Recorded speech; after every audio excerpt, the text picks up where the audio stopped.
right? And live a happy, healthy, and productive life. And the hours of sacrifice that they put in ultimately to strengthen me, right? Whether intentional or not, they engraved in me a way of living and this philosophy, which is to embrace pain to avoid suffering. And when that happens, you ultimately gain freedom. And so that really led me, right? So that's the concept that I've used to not only overcome this unique injury, but it's the same concept that my business partners and I used to build our last business in the insurance world from $250,000 in revenue to over 15 million in revenue within the span of a decade. And it's how I've now transferred it to be able to help hundreds of individuals and organizations become the best versions of themselves by becoming more aware, more intentional, and more of who they already are, to use one of your words, their most authentic selves. Welcome to Authentic Conversations with Ryan James Miller. Join Ryan as he speaks with top business leaders and influencers and hear how they've mastered the art of authenticity to achieve all that they dreamed of. As you hear from these leaders, seek not only to be inspired by their authenticity, but to strive for and master your own. What up? Welcome everybody to another episode of the podcast. I'm super excited today because the guest that I have with me, we had a chance to talk just a little bit offline a few weeks back. And as we did so many of the things we were talking about, it was almost as if I was talking to a mirror. Very different backgrounds in terms of where we've come from, the challenges that we've faced, the life even that we've lived to this point, but really in the way that we think, in the way that we're approaching so many different things. And as a matter of fact, even in a lot of the ways that we're interacting with the clients that we do. So I'm super excited to welcome with me today, Brian Bogert. He is a human behavior and performance coach. He has a illustrious background in the health insurance world, which I did a stint there as well. And he's now on to this next season and level of his career, though he's been doing it for a while. So I'm super excited to have you, Brian. Thanks so much, man. Man, I'm excited to be here. This is going to be a lot of fun, and I couldn't agree more. We chatted and so many synchronicities that it was just amazing. We had to reconnect, and we're going to figure out ways to collaborate over time. So this is going to be fun. Yeah, I'm stoked. And, I think I told you this last time, like you live in a state that I love too, right? I mean, I'm in California, and I have grown to dislike California more and more the longer that I'm here. And as my wife and I have talked about potentially, following the exit of everybody else in California, Phoenix, Arizona has been a big place for us. Climate's pretty good, though it gets a little hot. Good people, reasonably chill. We got some family there. So I love that you're there. And I'm actually kind of jealous, even though it's probably really hot right now. Oh man, we're setting records this year. We've had more days in a row over 110 degrees right now than we have in our entire history. And we've got at least another 7 days in the forecast. So I'm from here. I like the weather, but man, you're right. It's pretty warm right now. So Thank God for air conditioning, right? That's right. Yeah. And pools don't even do any good because they're just wet. They aren't even cool. I know. That's pretty interesting. Okay. So you have a pretty wild story, and I don't often actually like to dig too deep into that because I feel like, especially as I've been a guest on other people's podcasts, they want you to tell your story. And it's like, I've told this thing thousands of times. And I know that it's interesting because my audience hasn't heard from you before.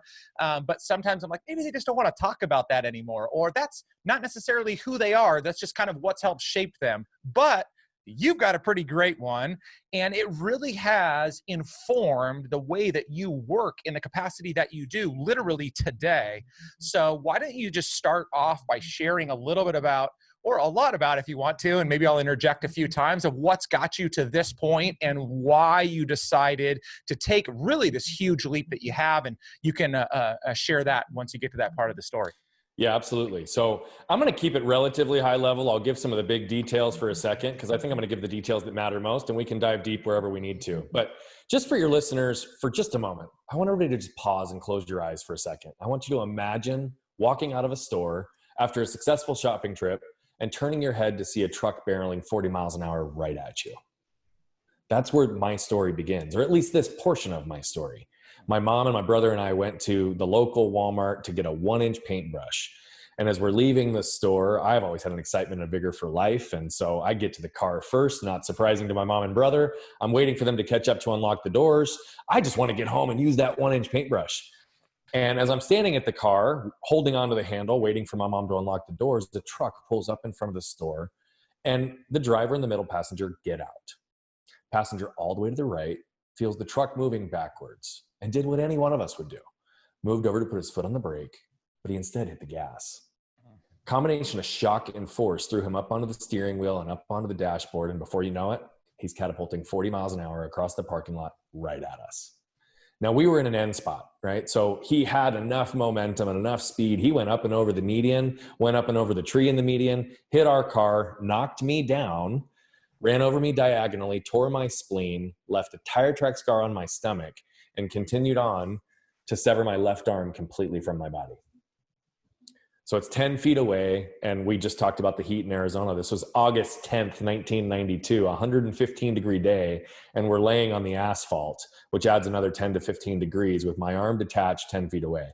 Now, my guardian angel walked out of the store right when that happened. She immediately saw the life and limb scenario that was in front of her, and she went right into action. She came over, she put pressure on the wound, stopped the bleeding, and saved my life, which was the most important part.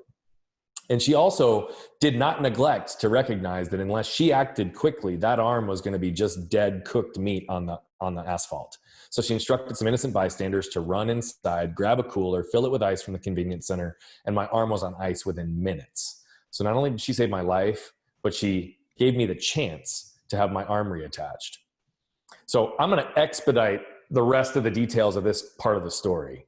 But what you have to realize is that this wasn't a 1, 2, or 3 surgery ordeal. This was a 24 surgery ordeal. And so fortunately, I had a physician that was aware enough and intentional enough in everything that he did, that he flagged and tagged things, and he tapped into the spare parts bin that we call our body to be able to rebuild my arm so I'd hopefully have some element of function at some point. And so I know a lot of the listeners were probably not expecting it to go there today, right? And yes, I have a very unique story. But what I've also realized is that we all have our unique stories. And what's important is that we pause and become aware of the lessons we can extract from those stories, and then become intentional with how do we apply them into our lives, and become intentional with how do we tap into each other's stories so that we can use the collective wisdom to shorten our learning curve for every one of us. So I've learned 2 primary lessons out of this. There's a whole lot of other things, but the 2 that really guide my life are, first, I learned not to get stuck by what had happened to me, but get moved by what I could do with it. And then the second, I didn't realize until far later in life, but this is one of my guiding principles. And one of the areas I spend most of my time working with coaching clients and on stage speaking is around this concept.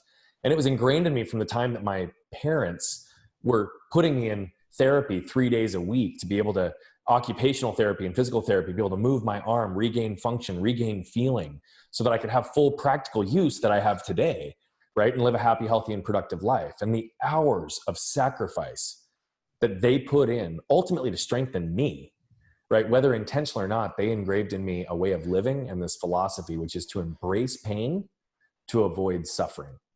And when that happens, you ultimately gain freedom. And so that really led me, right? So that's the concept that I've used to not only overcome this unique injury, but it's the same concept that my business partners and I used to build our last business in the insurance world, from $250,000 in revenue to over $15 million in revenue within the span of a decade. And it's how I've now transferred it to be able to help hundreds of individuals and organizations become the best versions of themselves by becoming more aware, more intentional, and more of who they already are, to use one of your words, their most authentic selves. Yeah. And so what happened, you asked me, how did I pivot into this? And we can unpack that a little bit later throughout this piece. But one of the big pieces was really, I had to embrace the pain of recognizing that I wasn't on the path that I felt like I should have been on. And that I was really put on this planet to do, to avoid the suffering of not ever knowing what impact I was going to be capable of making on the planet. So we can unpack that a little bit later. Yeah. So there is obviously, when anybody hears a story like that, right? I mean, so many, just millions of things go running through people's heads, and we all hear that differently. I think one thing that was really unique in the midst of that was, and it's not even about you, was, the people that ran to your aid. And obviously this woman, I think that's what we said, this first responder that was there to help you. And in one sense, it's like, okay, they've been trained to do that. That's what they do. But then there was this other group of people who in any other environment, for you to tell somebody to go get a cooler and put a limb inside of it would have just blown people's heads off. Yeah. But it's so interesting that when we are faced with these heightened states of tragedy or occurrence, we go into this desire to really just wipe away all the emotion and just attack the task at hand.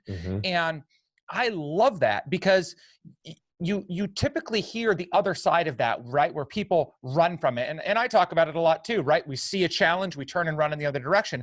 But for some reason, when things get really, really bad, people just jump in to help.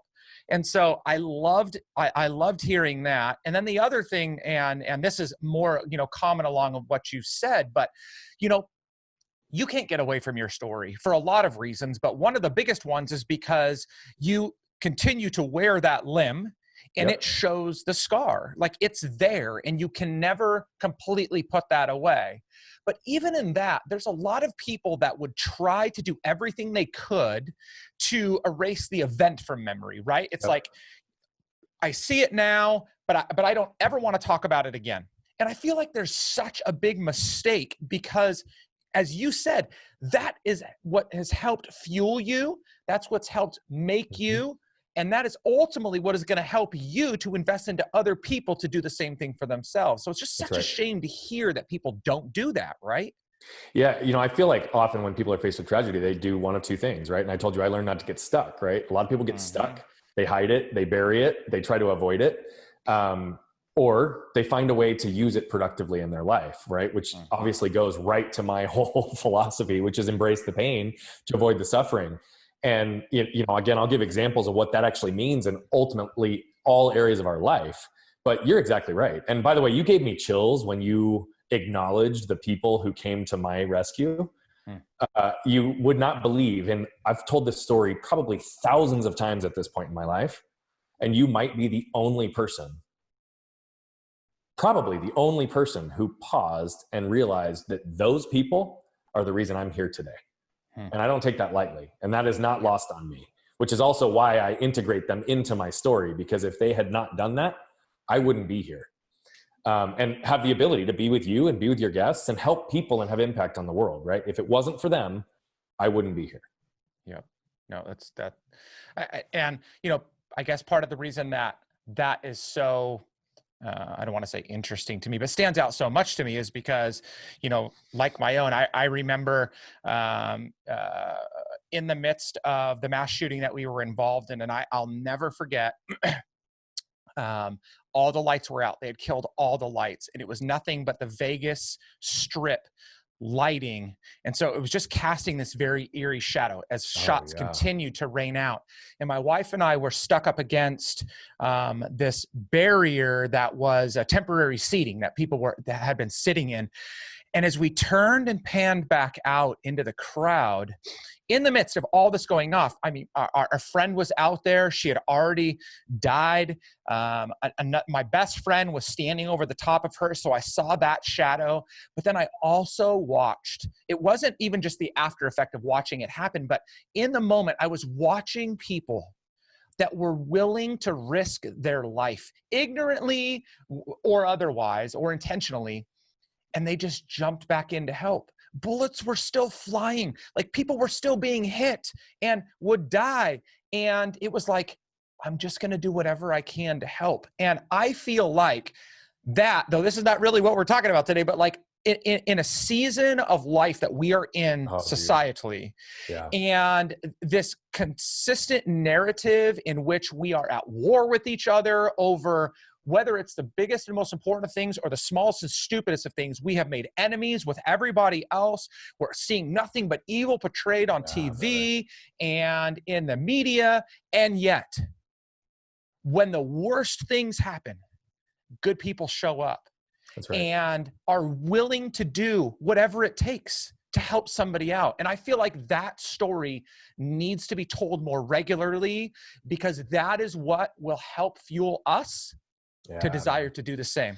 I couldn't agree more. And, you know, I, again, was getting chills while you were telling your portion of the story. We had a chance, obviously, to jam on this a few weeks ago, but as you're talking about that analogy, right? I mean, I look at the state of the world right now, and we've got bullets flying everywhere, right? We have bullets flying everywhere. And unfortunately, I do still think that there's a segment of good people who are trying to jump in, risk their own lives to save the rest of us and bring us all together. But imagine the impact if we all banded together against all the issues that are going on in our society right now, and we all were willing to put ourselves at risk for the person next to us, right? Versus being selfish. Freeze on that. On that, because you said something so like, imagine. And so again, to you, it happened.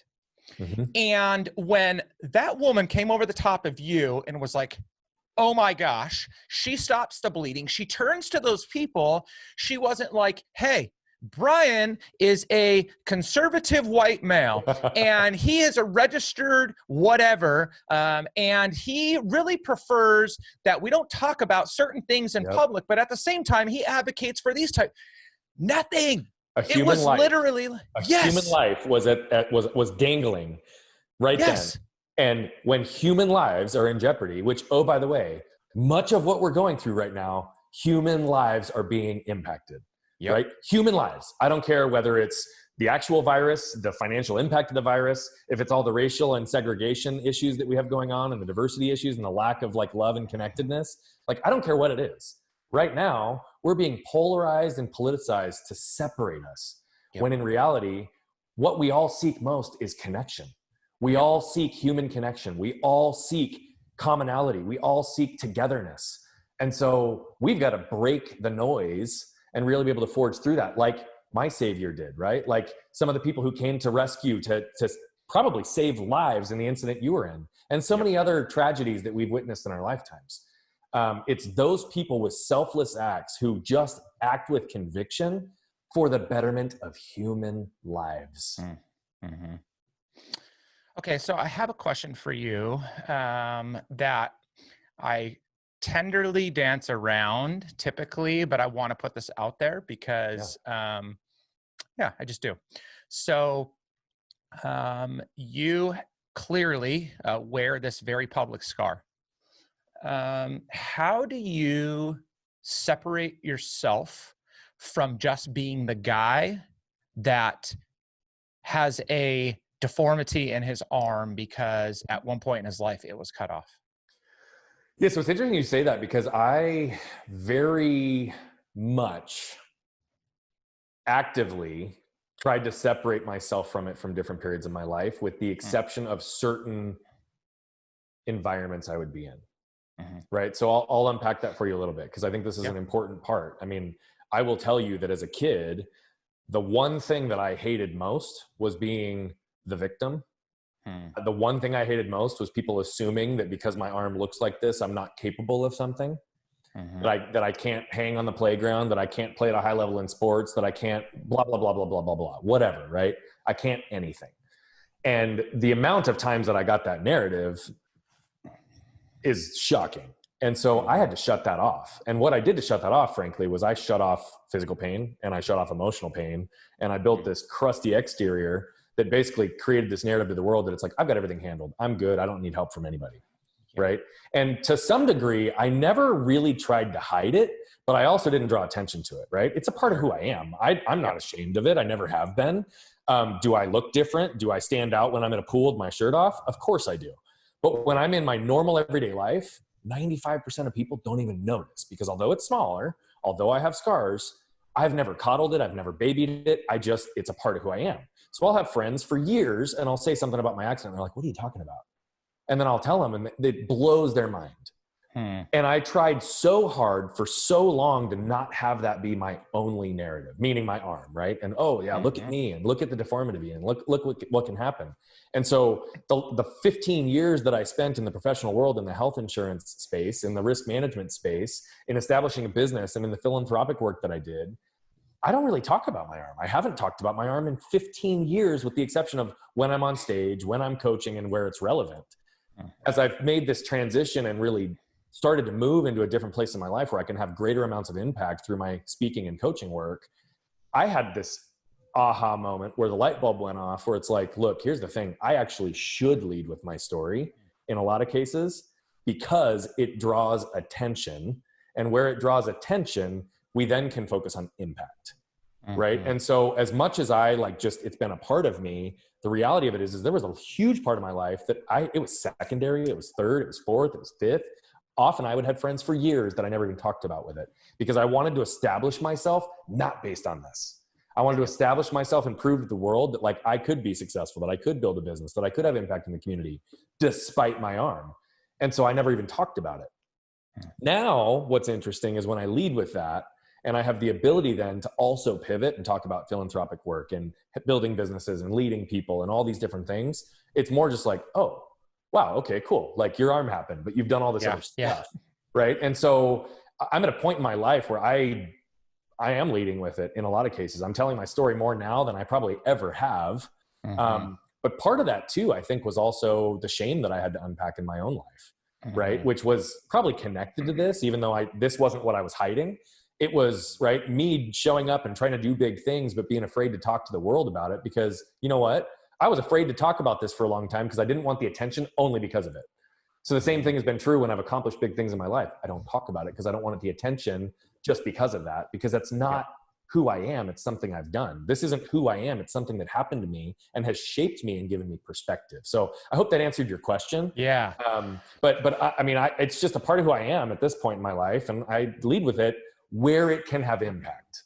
Outside of that, I don't. Well, no, and I love the way that you did unpack that because, again, your story is far more impactful and tragic than most people will ever have to go through in their life. Thank God that is the truth, right? And yet we all have things that have been done to us, that we have done, that have shaped us to be the person that we are today.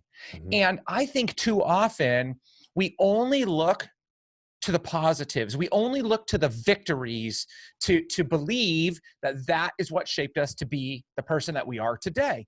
And yet everything, every good decision, bad decision, every good event, bad event, every single time that I grew in some way, every single time that I lost in some way, it has shaped me to be me. And if I am able to understand that well, which you just shared, your journey to get to that place, if I can understand that well and learn to tell that in an authentic way, but in a powerful way, then I begin to realize why all that happened and how I can impact somebody else in the same way. So I love that you said every bit of what you said the way that you did. So thank you. Brother, you're giving me chills all throughout our conversation today.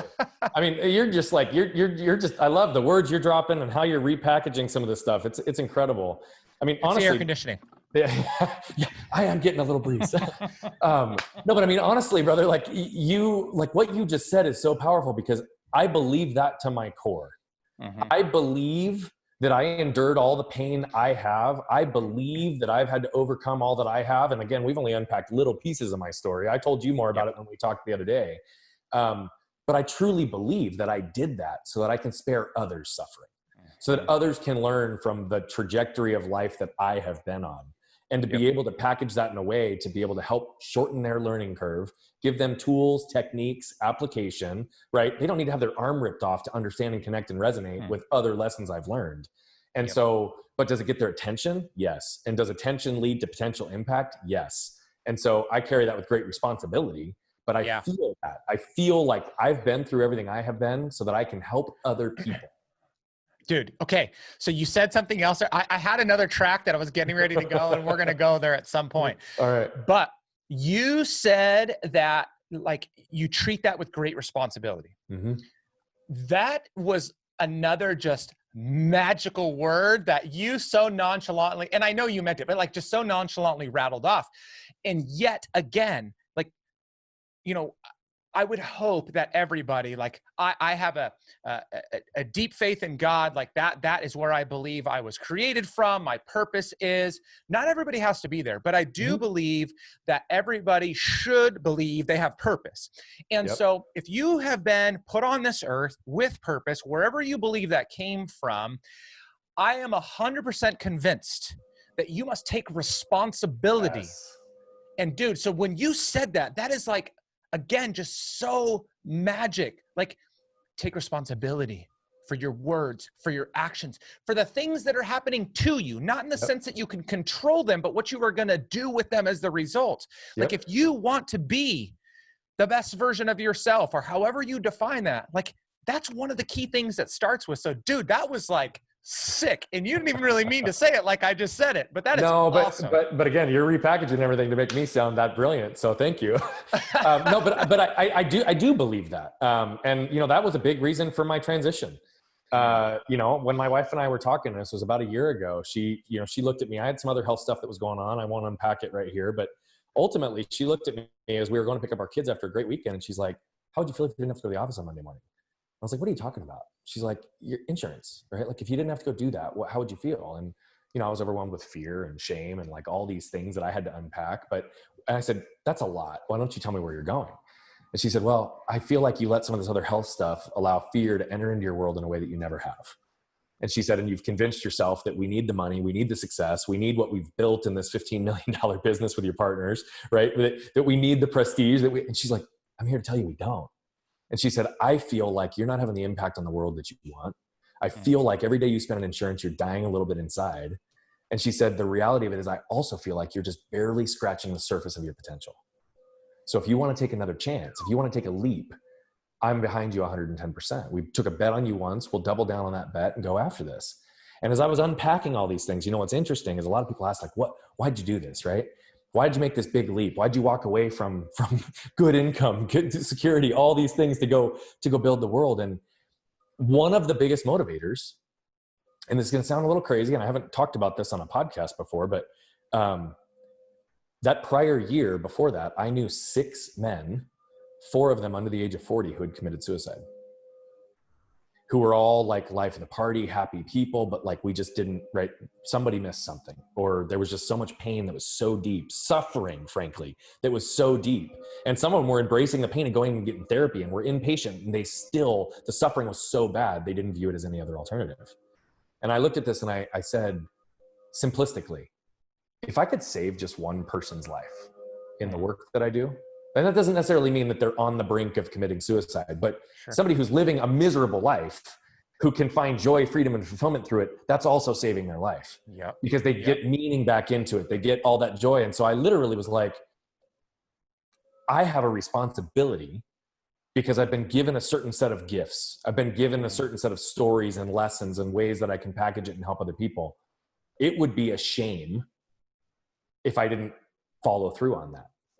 Right. And it would be my responsibility to do what I could to make whatever impact I could to save somebody's life. And so that was one of the major decision points. The other one was, how are my kids going to view this? I don't want them to look at, right, he's just going to hit the easy button because he's got a lot of money there and all that's great.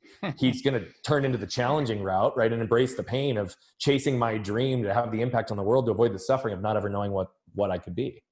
Right. And so when you think about regret minimization theory, Jeff Bezos popularized this theory. It's like when you're looking back on your life later, when you talk to anybody in a retirement home, anybody on their deathbed, what they regret most are the things they never tried. It's not the things they tried and failed.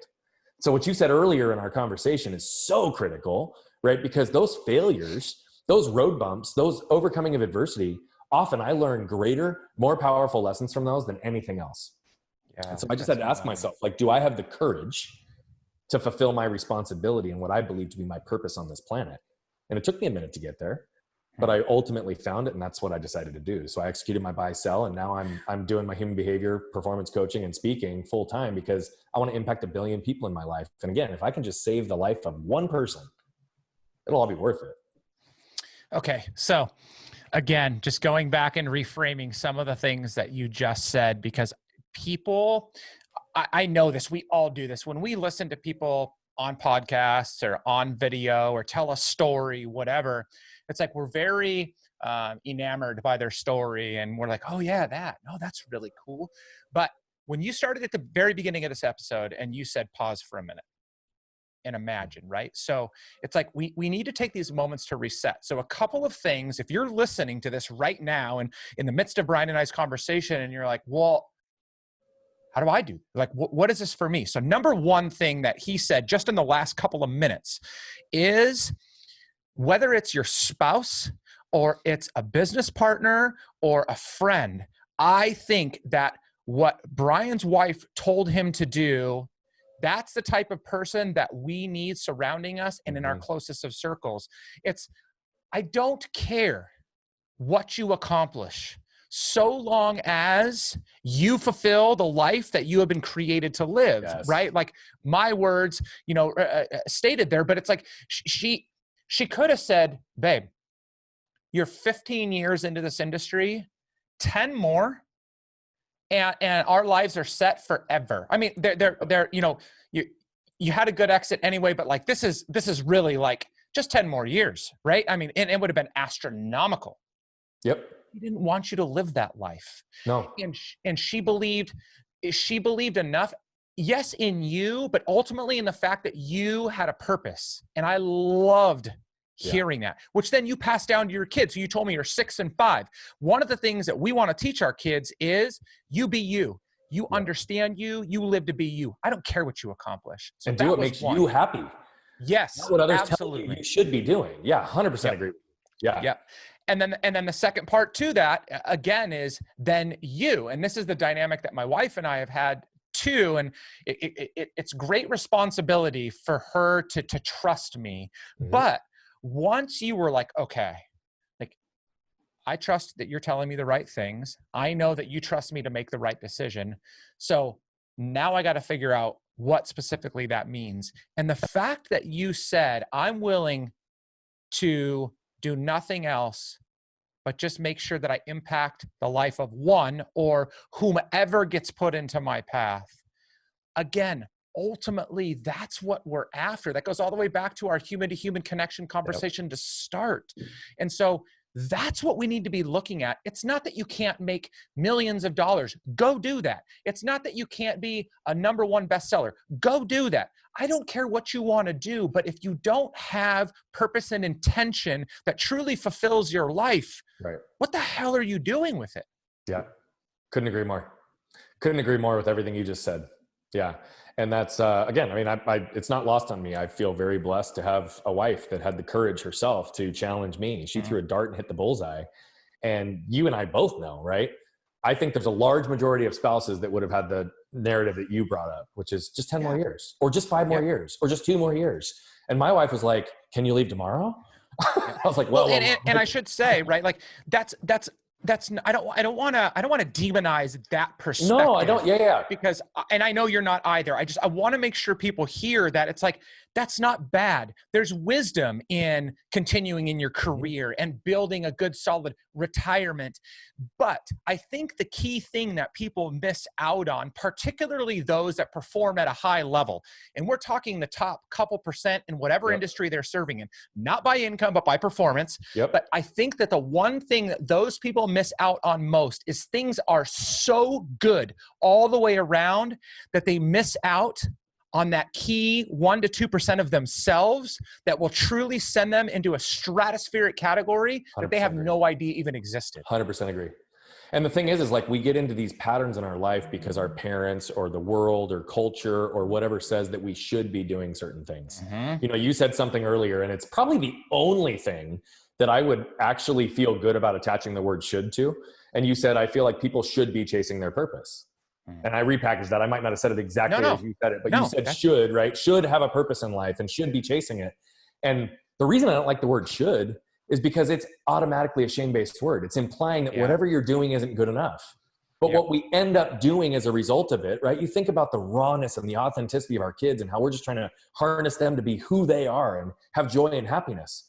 I think the alternative is so many times the narrative is, well, this is not what you do. This is what you shouldn't do this. You shouldn't do this. You should do this. You shouldn't do this. And we start like literally just creating these patterns and these messages and a narrowing tunnel, frankly, of like the way the kid needs to operate and live in the world.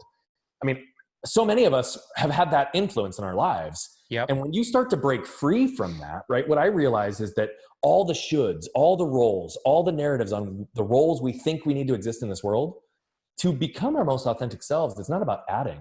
It's about shedding layers. Yep. It's about shedding those patterns. It's about shedding those behaviors. It's about shedding the emotional triggers. It's about creating a higher level of awareness so that we can be more intentional and more of who we already are. And the reality of it is, it's like that is the key piece. And so what's funny, you work with a lot of high performers, I do as well. And many of them on paper look like they've got the best life ever, right? Mm-hmm. Tons of success, tons of money, tons of stability, many of them are miserable. Yep. Because they haven't actually aligned their life with something they care about. They've just found a way to use their skill sets to monetize, grow, create security, which again, I don't demonize any of that at all, right? But I think you can have both. Yep. Well, and the shame there is, and again, I could get going on this forever, but like the shame in that is they don't even see that they are, you could say, miserable, discontent, unsatisfied, because all of the metrics that are able to be measured are being nailed. Yep. But this true sense of living out our purpose, of real fulfillment, of joy, and of happiness, those are damn hard, if not impossible, to measure on paper. Yep. And so because of that, it's like, I can't see where I'm off there, but all these other things I'm nailing. And again, they're doing the right things. It's just they need to recognize that there's one piece. And for somebody like yourself, and obviously this has been a lifelong journey, but literally, not to be crass, it took you getting run over by a car and getting your arm cut off for you to end up realizing 20, 30 years later that you needed to do something different with your life. Yep. Yep. And it's a shame to think that other people need tragic events, the loss of a job, the loss of a loved one, like some devastating thing happening to themselves, whatever it may be, in order to get to this place. And so that's why I get you when you said like that should is so dangerous. And I've tried to be so careful about how I force things onto people. I don't want to impose my beliefs, but this is the one where I'm like, I am begging people with all of my heart to seek out what they were truly called to do, and then go freaking do it. Yep. Couldn't agree more. And you know, it's interesting. I'll just tease myself for a second. Here's the funny thing. You say it's like, yeah, getting run over by a truck. You'd think that was the one thing, right? But as you know, right, I'm dense enough that one event didn't cause me to figure it all out. Right. I re-broke my arm and almost lost it again when I was snowboarding, had my arm hanging by my side for 10 months when I was 20, re-experienced a bunch of these things, had a whole bunch of other little mini tragedies. And then some of the other health stuff that I talked about before was a result of multiple brain injuries, traumatic head injuries, and a growth hormone deficiency that translated. I had 3 major physical things, despite whatever else the world challenges and adversity threw across my path, but 3 physical things that caused me to go inward to get really clear on what you just talked about. And I think what's interesting is we actually all have an opportunity right now because we're in a collective trauma as a world. Mm-hmm. And so that's kind of the narrative I've been talking about is one, like, look, we have the ability we need to give ourselves permission to process because there's a lot going on. Mm-hmm. Right? We need to recognize that like, it's okay, given all the stress, emotional burden and everything. I'm not one of those that's like, if you don't come out of this better, you know, more successful or more, like there's a lot of that narrative too, which is all should and shame based, right? Not everybody has the capacity to do that amongst all the pressure that we're feeling. So that's not the narrative I'm going to say. But the piece that I will say is this is an opportunity, whether or not we come out of it better, or we just use this to gather better perspective, more clarity. Right? This is the time for many people to pause, right? And really start to take toll on what are the things that are additive in my life? What are the things that are draining for me? What are the things that are not fulfilling? Where are the things that I want to be spending more time, the people I want to be spending more time with, and start to create that structure. And so, you know, this embrace pain, avoid suffering thing, I'll give a couple of examples because it can be applied right now. Right? Can you define that was actually something that 20 minutes ago, I was like, oh, I want him to do that. So before you go there, can you give your kind of definition of those two terms? So you've said pain and suffering. Some people say, oh, it's one and the same. So how do you define those? Yep. You set me up perfect. That's exactly where I was headed. So, sorry. No, it was awesome. It was great. Cause it gave me a great little entree. Pain is defined as short-term, intermittent, and a direct cause from an external event. Hmm. What we've done as a world is we tend to further clarify pain with qualifying words, acute and chronic. Well, chronic pain doesn't actually fit the definition of pain. Anything that's longer than short-term, intermittent, and remains after that direct cause has been removed isn't pain, it's suffering. The world tells us to reduce, eliminate, or avoid pain, and I'm telling you the world is wrong. What we need to do is learn to embrace pain, the right kinds of pain, to really put us in the place to avoid suffering and ultimately gain freedom, right? And pain is something that points us at what's important. Pain gives us perspective. Suffering, the problem with it is it creeps up on us. We adapt to it over time until the point that suffering starts to exist, it's often too late to reverse the effects. So if we look at this on a couple of different examples, right? We can embrace the pain of hitting the gym 30 minutes a day to avoid the aches and pains and suffering of a sedentary lifestyle. We can embrace the pain, right, of going to see a therapist because our emotional trauma we haven't actually felt to heal. So if you don't feel, you don't heal, right? We can embrace the pain of turning into that difficult time to avoid the suffering of misery, heartache, loneliness, disconnected for the rest of our lives. We can embrace the pain of firing our top salesperson in business because they're the biggest cancer on our culture to avoid the suffering of stagnated business growth, right? Salespeople can embrace the pain of doing what they need every single day to fill the top end of the funnel to avoid the suffering of not having enough business to justify where they want to head. And this goes on, right? You can embrace the pain of a difficult conversation with a spouse or loved one to avoid really the suffering of being in a loveless marriage, or frankly, being stuck in a marriage you don't want to be in. So what I'm suggesting is that people need to acknowledge the suffering they wish to avoid, which is, by the way, getting clear on what's important to them. Where do they want to go? It's the opposite of that. Because if we're really clear on where we want to go, the things we want to accomplish, the things that we want in life, suffering is anything that's other than that. Yeah. And then we need to identify the pains that we tend to avoid and learn to embrace them. So I'll use a gym example. This is one that's real for me, okay? So I don't have a lat in the left side of my back. I don't have a tricep in my arm. My bicep is my gracilis. I have a curve in my spine because of the imbalance in the muscle structure. The older I've gotten, the more pain, but it's not really pain, it's suffering, has come into my back. I learned about 10 years ago that the more I stay lean, stay trim, stay strong, and I work out consistently, the more I can reduce that suffering. I have a higher risk of it than most people do, okay? Here's what happened for me though. It wasn't the actual working out that I was avoiding. It was the anxiety of going into a crowded gym. So what did I do? I pivoted and I built out my own gym at home because it wasn't the activity that I was avoiding. It was the environment that I was in, right? Now, some people, that's going to be completely opposite, but that's an example of saying, look, I could have just chalked it up to be like, well, I guess I don't work out.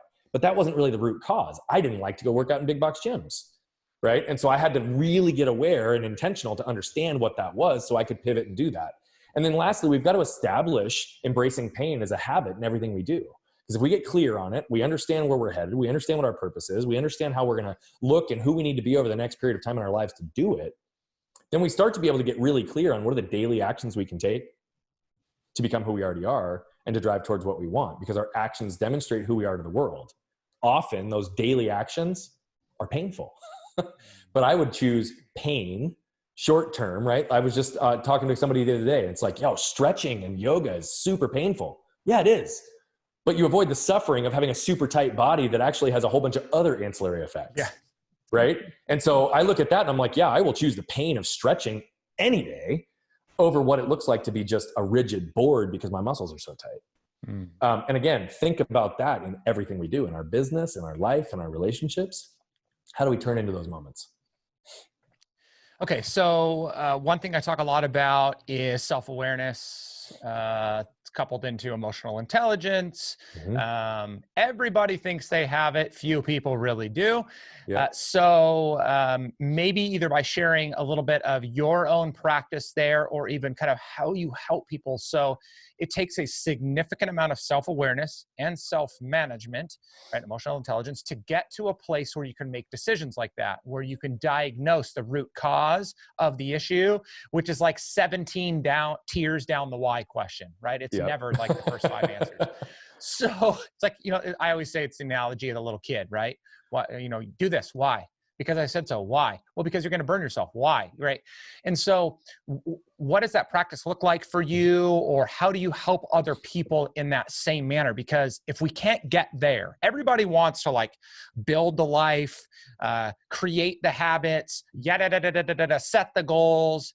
And it's like, dude, you're missing the key component, and everything else you've done is at best a shadow of what it could be. That's right. If you were to work at the beginning. So Yeah. what does that look like? So I think it starts with intentionality and the desire to become more self-aware. I'm going to give a couple of statistics to reinforce what you just said, and then I'll kind of unpack it a little bit. So our minds process 11 million bits of information per second, but we're only consciously aware of about 40. So what that says is that we're largely led by the unconscious. And what that also means is that many people are going to just be victims of whatever life happens because they don't actually take control of the patterns that they create in their life, because the unconscious is actually dictating and leading. So raising awareness is actually the process of moving the unconscious to the conscious so that we can then have control of it. I'm a big fan of Dr. Tasha Eurich. She's one of the world-renowned experts on self-awareness research. And I had done this intuitively for a big part of my life. You even heard me say it in one of the lessons that I talked about, is that, and it reinforces what you said, very few people actually are. Although typically over 50% of people actually believe they're self-aware, what her research has shown over the last decade is that only truly about 10 to 15% really are. And what she also said is oftentimes self-awareness gets paired with self-judgment. And so the downside to that, because raised self-awareness doesn't always turn into objectively better outcomes, because what happens for a lot of people is increased self-awareness leads to all the ways they should be aware of how they should be judging themselves. Yep. Right. Yep. And what she says is that typically what people are doing, and I'm going to jump on something you just said as well, is they're asking the wrong question. They're asking, why did this happen to me? Why did I get passed up for the promotion? Why did my coworker hate me? Why can't I work this out with my spouse? Why can't I get my kid to actually be motivated and do something? Why is my business stalled, right? Literally, like why? Well, why keeps us circling the drain, because you can have a never ending list of whys. You even said it. You're like, you don't even get the answer until you're like on 17. People give up at 5. Yeah. Right? Yeah. And so it's like, if you can't get to 17 to get to the answer, then just cut out the why question. Why doesn't do us anything. I could have sat there early in my life and said, why did this happen to me? And guess what I did when it first happened? And then I'm laying there in the ICU bed next to kids with terminal illnesses that might not live 3 more months. And my life was secured. That why question went out very quickly. What she says is the proper question to ask is what? What keeps us future focused and objective? And so when I told you one of my major life lessons, I learned not to get stuck by what had happened to me, but get moved by what I could do with it. That was very intentional, because I've done this a big part of my life. I try to take data, take toll on information, observe patterns, and then figure out what can I do about it, right? So we use some of the other examples that we just gave. It's like, what can I do to put myself in a better position of job? What can I do to better establish relationships with my coworkers? What can I do to get my kid motivated? What can I do to better establish this relationship with my wife, right? And the list goes on. And so for me, I don't get my feelings hurt about feedback. I seek feedback because I feel like those objective opinions allow me to see myself better. So I have always taken toll on other people in my life, right? I listen to my wife. She's challenged me. We've grown. But I also have really been intentional for a big part of my life on really getting inside myself, understanding my feelings, my thoughts, my emotions, how am I responding to things? And in the last few years, I've escalated that process through very intentional meditation. Just to be perfectly honest. Yep. Right. And so not everybody understands meditation. Not everybody gets it, but like I look at it and it's like, we all are working on some level of vibration, some level of energy. And when we can tap into that greater level of energy and lift our unconscious, lift our level of consciousness, we've got more clarity. So I'll give you one example of a time where I did this. This was probably a year ago, and meditation actually helped me unlock and understand the scenario. The problem is most of the time we react with an emotional trigger to something, right? That might not have anything to do with what's in front of us. And what do? Most times we just shut it down. We don't pay attention to it. We just like move on. We sweep it under the rug, and that's what it is. Well, I had a day where I started out, my morning routine was dialed in. I was totally on check. And I do this same technique with my clients, because we got to make sure that we understand, how do we do this? I had 3 or 4 different things throughout the day that caused me to, respond. And I didn't do anything with any of them in that moment because it just wasn't the right feeling, but I took toll of them. And then I get home later that night, and this was before COVID. This was about a year ago. So I get home, I get to my office. I've got an hour to get stuff done. I go inside. We've got dinner for an hour, and then we put the kids to bed. Same kind of normal routine. I get inside. I told you before, I've got a kid on the autism spectrum. I've got a daughter that's hearing impaired. I'm loud. Our house is crazy loud, and I was on sensory overload like you couldn't believe. I was about ready to snap, right, at like my wife for like giving me something on my plate that was wrong, or like something that had nothing to do with her. It had everything to do with what had happened in my day. I bite my tongue, we get through bedtime, and we go into our bedroom, and that's the time my wife and I connect. We just unpack. And I'm sitting there, and I'm just intimately aware of being on sensory overload, of my dog chewing on the bone, the fan blade flipping around and what was happening, my cat licking their paws. My wife comes in, and she's got a beautiful voice, and like she says something, and it sounds like nails on a chalkboard. And I looked at her, I was like, babe, I got to go out. I got to go out to my office and like look at something. And she, you know, knowing her, she's amazing. She looks at me, she's like, yeah, you look terrible. You should do that. So I go outside, and I literally put myself into a meditative state. And in 20 minutes, I literally got an out-of-body experience where I was able to unpack each one of those 4 things on a proverbial whiteboard. What was the situation? What was the emotional trigger? What was the root cause of the trigger? Was it connected to that? Was it something that happened earlier in life? And one of them was a shame-based one. I literally visualized myself in a straitjacket, just confined and screaming to break free. And I just had the out-of-body experience. This doesn't happen every time I meditate, but in that moment, it was very clear. And I literally unpacked all 4 of them, took a deep breath in, deep breath out, and I released it. I knew exactly what it was, where it came from, what role it was playing in my life, how it impacted my day. And I walked inside calm, cool, and collected. And my wife was like, what did you just do? Right? Meditation has the power to raise our level of awareness if we pay attention to it. If we can clear the mind, that's all I did at that moment. I focused on my breathing and I cleared my mind, and that's what took place. So that's a very learned and practiced behavior. It took me years of meditation to be able to get to a place where I could do that. But that's one of the techniques that's escalated what I do. Yeah. And again, so I use different techniques of everything I just unpacked there with all of my clients, because what we're not aware of, we can't control. Yeah. And so it's the first step, frankly. Yep. Well, so when you were talking about, which is so interesting, when you were talking about, you know, meditation, and so this quietness, again, ties back to very beginning. Just pause for a moment. Yep. So I am a restless individual. I mean, I am like on all the time, me too. Right? Yeah. Nonstop. I'm like the Energizer bunny. And eventually it bites me, but like, that's just my personality. Always going. I love to be around people. I'm very communal. I love listening to music. I got stuff in the background, blah, blah, blah, blah, blah, blah, blah, blah. Like the thought of quiet is literally like the bane of my existence. Yeah, absolutely. Yeah. And so I decided, late last year to read Stillness is the Key by Ryan Holiday. Oh, yes. Phenomenal. And so a couple of things that really stood out to me in there. One was a quote that he recited by, I think it was Blaise Pascal. And he says, and I don't agree to the extremity of his quote, but he says, all man's problems are tied up in his inability to sit in a quiet room. I don't think all of our problems are there, but I do think that creates a significant problem. And so that really hit me. And then the other thing that did was, because even if someone tells me that, and they're like, your biggest problem is you just can't be quiet. And I'm like, okay, but I still can't do it. And so what I really appreciated about Holiday, and then your example, meditation, maybe I say, and I don't even do this well, but like prayer, but it's like one of Holiday's biggest things was everybody has their own way to be quiet. That's right. Gives examples of past presidents, famous people. And I think that, again, is so important. It goes back to self-awareness.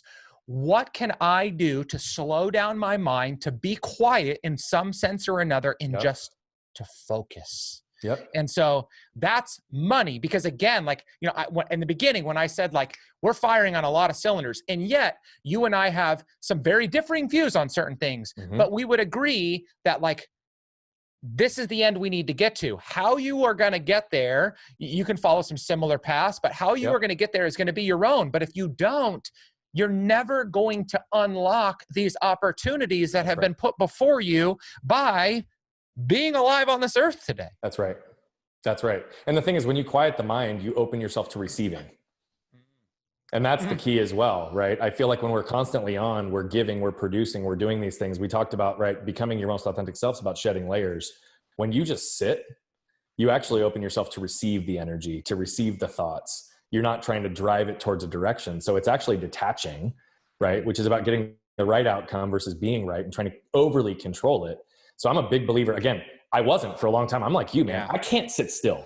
It was painful for like the first couple of years of meditation. Painful, right? I couldn't do it. I couldn't get into it. I tried guided. I tried all these things. And I just like, I applied my own concept. If I embrace the pain, I'll avoid the suffering of not, right? Yeah. Until I got into sensory deprivation tanks. And that, if you haven't tried that, brother, like that's something absolutely to look into. 1 hour in the tank is equivalent to 4 to 6 hours of REM sleep. And it's one of the first places that I actually got that true out of body meditative state, because it's just, we're on such sensory overload in today's world. Yeah. Everything, right? Phones and noises, and we're on such sensory overload. That's something, stillness is something of the past unless we're intentional about it. Yeah. And, you know, I had read a book a few years back called Peak Performance that was on that whole deal. My old equation, frankly, used to be stress equals growth. The more I push, the harder I push, the more weight I lift, the more I run, the more I, like, literally it would be growth. And the truth is, there is some truth to that, right? Yeah. I have grown my capacity, my impact, all these things, the more stress I put into my life. Constantly. But I was missing a variable, because that isn't sustained growth. Yeah. That's intermittent growth. And that's what they outlined in this, is that the difference of equation is there are peak performers who've reached top of the top in military, business, athletics by doing just that. Stress equals growth. The sustained performers, the top of the top, the billionaires of our world that we know who came from nothing, right? The people who've built empires, who've been consistent for 30 years in entertainment and athletics and whatever. The one variable that's different is rest and recovery. They schedule it as an important part of their training, just as they would anything else. That's stillness. That's quietness. That's allowing your mind and your body to heal and recover. And that's how we have sustained performance. Yeah, man, that's so good. And again, I mean, it's a constant reminder, even, you know, for me, as I, you know, I've put a lot of focus into my recovery, into sleep. I wear a Whoop band, which has been super duper helpful in tracking a lot of those metrics. Yeah, they're so great. But still, like, we can get content in that. And if we're not continuing to strive, I hate to say for more, but if we're not continuing to strive for more of those rhythms, eventually we are going to default. It's like, you know, when we take any personality test, actually just did the Enneagram this morning, first time ever I've done it. I knew almost exactly what it was going to produce. But you've also got to look at the other end of the spectrum and where you're deficient. That doesn't necessarily mean that, like, those things don't exist. It just takes intention and proactivity in order to address those things. And I think that's what people miss too, is like, if you know you're deficient in areas, be intentional on focusing those, on bringing those to the top. If you can't slow down, you have to intentionally plan to slow down. You know, whatever it may be. I think it's so important. If you can't get into the gym because that environment just destroys you, bring the gym to you, right? Like, we have to make intentional decisions to move our life forward, because if we don't, we are going to wither away and die. And life will just happen to us, and we'll call it fate. Right? I seek an element of control to be able to really feel like I can influence my destiny. I know I don't have complete control, but I absolutely think I can influence. Yeah, I mean, absolutely. You know, I tell my clients all the time, I just preach this, you know, we ultimately have control over two things, and that's the effort we put forth towards whatever we're doing, and the reaction to whatever circumstance happens to us or around us.